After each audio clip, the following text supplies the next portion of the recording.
Mr. Love and Bridget. In the quiet town of Sunyani, where the sun always seemed to set with a golden glow, lived a woman named Bridget. She was a kind-hearted teacher, known for her patience and warmth. Though many admired her beauty and intelligence, love had always eluded her. She often joked with her friends that perhaps love had forgotten her address. One day, as she was waiting for a taxi after school, a black SUV pulled up beside her.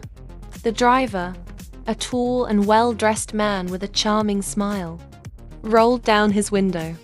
"Good afternoon, beautiful lady. Do you need a ride?" he asked. Bridget hesitated, but something about his confidence and gentle voice made her pause.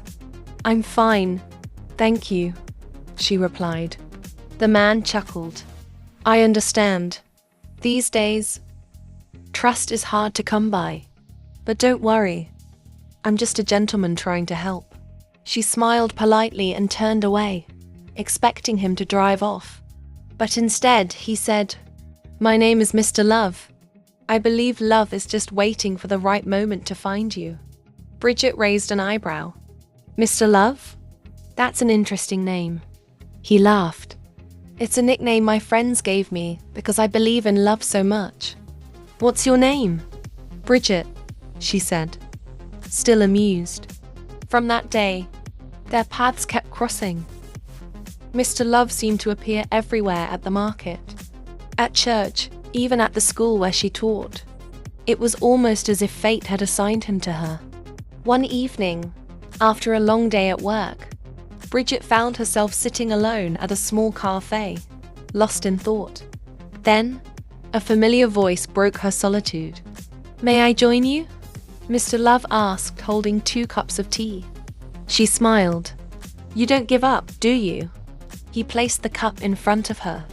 "Bridget, love isn't something we chase. It's something we recognize when it finally stands in front of us. And I see love when I look at you." Her heart skipped a beat. No one had ever spoken to her like that before. Weeks turned into months, and Bridget slowly let her walls down. Mr. Love wasn't just a smooth talker. He was kind, patient, and true to his name. He loved deeply, without reservation.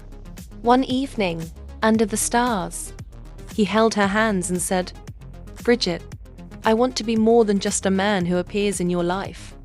I want to be the one who stays." With a tearful smile, she whispered, "You already are." And just like that, Mr. Love had finally found his greatest love story with Bridget.